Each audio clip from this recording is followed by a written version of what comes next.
अस्सलाम वालेकुम नाजरीन, प्रोग्राम अक्स के साथ मैं हूँ आपकी होस्ट हिफ्सा ताहिर। नाजरीन, जहाँ पे भी मुल्की इदारों की बात होती है तो आवाम सबसे पहले एस्टेब्लिशमेंट का नाम लेती है। उसकी वजह कहीं ना कहीं कमज़ोर मुल्क की सियासत भी हो सकती है, या फिर अगर बात की जाए तो लोगों में शऊर की कमी भी हो सकती है। पाक फ़ौज की अगर थोड़ी सी मैं बात करती चलूँ तो तमाम पाकिस्तानी पाक फ़ौज के साथ मुहब्बे वतन का मुजाहरा करते हैं। उसकी वजह ये नहीं है कि वो बॉर्डर पे हमारी इज़्ज़तों की हिफाजत करते हैं या हमारी जानों की हिफाजत करते हैं, बल्कि कहीं ना कहीं उसकी दूसरी वजह ये हो सकती है कि मुल्क की सालमियत की ज़मानत भी पाक फ़ौज है।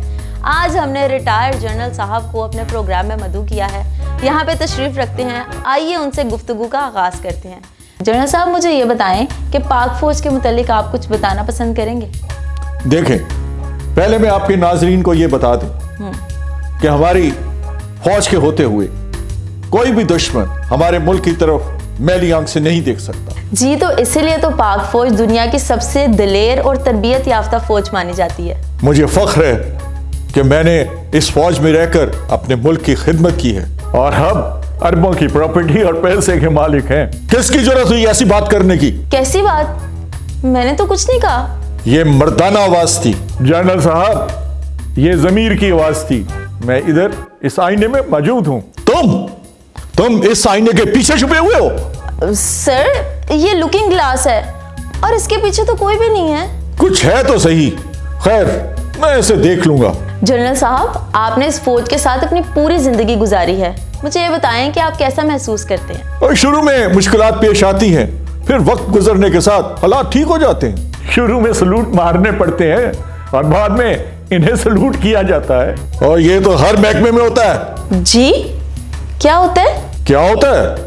और शुरू में सलूट मारने से टांगे थक जाती हैं और फिर रात को अर्दली टांगे दबा भी तो देता है। और मुझे गला दबाना भी आता है। सर, इसमें गला दबाने वाली क्या बात हुई? Physical training. आर्मी में रहकर हर तरह के दाव पेश सिखाए जाते हैं ताकि वक्त आने पर दुश्मन का गला दबाया जा सके। सर, हमारे मुल्क में मार्शल लॉ लगने की वजह से कई दफा रिजीम चेंज हुई है। क्या इसकी ट्रेनिंग भी फौज को दी जाती है? इसमें ट्रेनिंग वाली कौन सी बात है?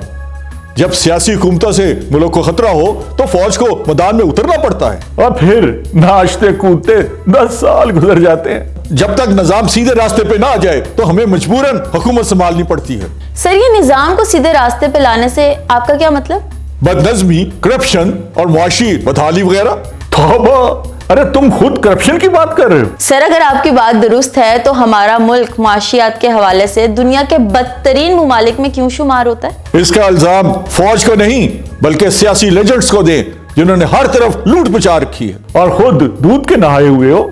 सर, अगर सियासतदान से बात करें तो वो सारा मलबा फौज पर डाल देते हैं। और यही वजह है कि हमारा मुल्क आज तक तरक्की नहीं कर पाया। अपने मुल्क और मुआशी हालात देखने की बजाय एक दूसरे की टांगे खींचने लगते हैं। जिसका दाव लगता है वो अपना उल्लू सीधा कर लेता। चले सर, मुआशियत एक तरफ, लेकिन फौज तकरीबन 35 साल से हमारे मुल्क का हुकूमती निज़ाम चलाती रही, लेकिन आज भी हमारा मुल्क करप्शन के अदादो शुमार में 130वें नंबर पे आता है। ऐसा क्यों? करप्शन से कभी करप्शन खत्म हुई है? करप्शन को खत्म करने के लिए कानून और कानून नाफिज करने वाले अदारे होते हैं। इन इदारों का कंट्रोल भी तो हुकूमत के हाथ में होता है ना सर। रिश्वत, लालच और हवस इस मुल्क की सबसे बड़ी लानत है। हुकूमत तो खुद इन अदारों की मुताज नजर आती है और इंसाफ करने वाले अदारे, उनका तो पूछे ही ना। बिल्कुल सर, मैं आपकी बात समझ रही हूँ। हमारे मुल्क में इंसाफ या तो बिक जाता है या तो इंसाफ मांगने वाले कब्रों में दफन हो जाते हैं, लेकिन इंसाफ किसी को नहीं मिलता। अफसोस, हम मुसलमान होकर भी इस मुल्क में इस्लामी कानून नाफिज नहीं कर सके और आज भी अंग्रेजों के बनाए हुए कानून हम पर मुसल्लत हैं। और फिर फौज को कसूरवार कहना तो सरासर ज्यादती है। सर, ज्यादती कहाँ हो रही है? ये तो कहना बहुत मुश्किल है। बहुत से सियासी लीडर फौजी जनरलों की वजह से सियासत में आए और फिर वही लीडर फौज को डराने धमकाने में लग जाते हैं। आप क्या कहना चाहेंगे इसके बारे में? ठीक कहा। इंसान कुत्ता पाल ले तो वो वफादार होता है, और कुछ जनरल्स ने कुत्ते की खाल में भेड़िए पाल लिए और जैसे ही आजाद हुए मालिक को काट लिया। अपनी कुर्सी बचाने में कई बार गलती हो जाती है। सर, 1971 में हमारा मुल्क 2 हिस्सों में तकसीम हो गया। वैसे कहते हैं कि इसमें भी फौज का बड़ा हाथ था। हमारे मगरबी सियासतदान नहीं चाहते थे कोई मशरकी सियासतदान आकर उन पर मुसल्लत हो जाए, और इसमें फौज का भी कुर्बानी का बकरा बना डाला। इल्जाम तो फौज पे ही लगा था। जंगी हालात में फौज तो मुल्क बचाने में लगी हुई थी और ऐसे में एक सियासी शख्सियत ने मुल्क को 2 हिस्सों में तकसीम करने में नुमाया किरदार अदा किया था। सर, आप फौज से रिटायर होने के बाद एक मुल्की इदारे के चेयरमैन बने, क्या यह बात पहले से तयशुदा थी? ऐसी कोई बात नहीं है। दरअसल हमारी ट्रेनिंग इस तरह की होती है कि हम बेहतरीन एडमिनिस्ट्रेटर समझे जाते हैं और इसलिए हमें ऐसा ओहदा मिल जाता है। और बेचारे पीएचडी इनके मुताबिक काम कर रहे होते। सर, क्या यह बात सच है कि फौज से रिटायर होने के बाद आपको एक ऐसी मराद दी जाती है जो कि किसी और इदारे से रिटायर होने के बाद नहीं दी जाती? जिंदा हाथी लाख का, हम मरा हुआ 1.25 लाख का। इस आईने को यहां से हटा दीजिए, मेरे सब्र का पैमाना लबरेज होता जा रहा है। क्यों, अपना असल चेहरा पसंद नहीं आ रहा? माफी चाहती हूँ सर, ये फिक्स्ड है, प्रोग्राम खत्म होने के बाद इसे हटा देंगे, लेकिन अभी आप मेरे सवाल का जवाब दें। हर अदारे का अपना ओल्ड एज बेनिफिट का असूल होता है, तो हमें भी उसके मुताबिक ही हर चीज मिलती है। हाय काश सर, ये प्राइवेट इदारे बिना आप लोगों से कुछ सीख लेते। उन्हें ये मौरात अपने प्रॉफिट से देना पड़ती हैं, मुल्क की खजाने से नहीं।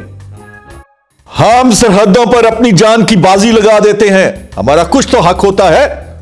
बेशक, इसीलिए फौजी जवानों को अपनी बहादुरी और शुजाअत पर बेशुमार तमगात से नवाजा जाता है और पूरी कौम को अपनी फौज की कुर्बानियों का एतराफ है। आप लोगों को क्या मालूम, शदीद गर्मी हो या बर्फानी इलाके हो, हमारे फौजी जवान अपनी जान हथेली पर रखकर अपनी सरहदों का पहरा देते हैं।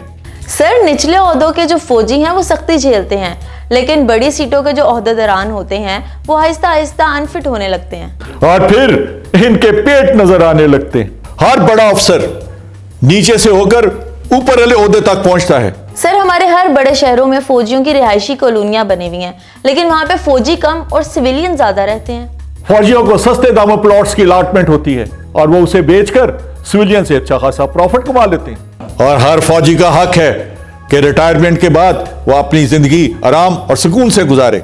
सर, वैसे ये हक बाकी सब इदारों के लिए यकसा नहीं होना चाहिए। अरे हमने कब मना किया है भाई, जो अदारा ताकतवर होगा वो अपने मुलाजमीन के लिए उतनी ही मुराद हासिल कर लेता है। जिसकी लाठी उसकी भैंस।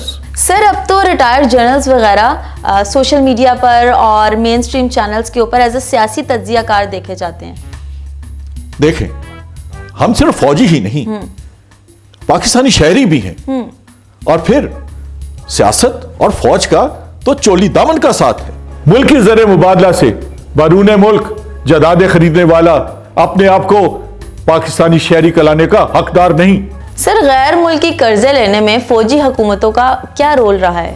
तारीख गवाह है कि फौजी हुकूमतों ने सबसे कम गैर मुल्की कर्जों पर इन्हिसार किया है और आज सियासतदानों ने तरक्की के नाम पर यह गैर मुल्की कर्जे ले लेकर इस मुल्क को माशी बदहाली में डाल दिया है। वैसे फिर भी तरक्की किसी भी शोबे में दिखाई नहीं देती।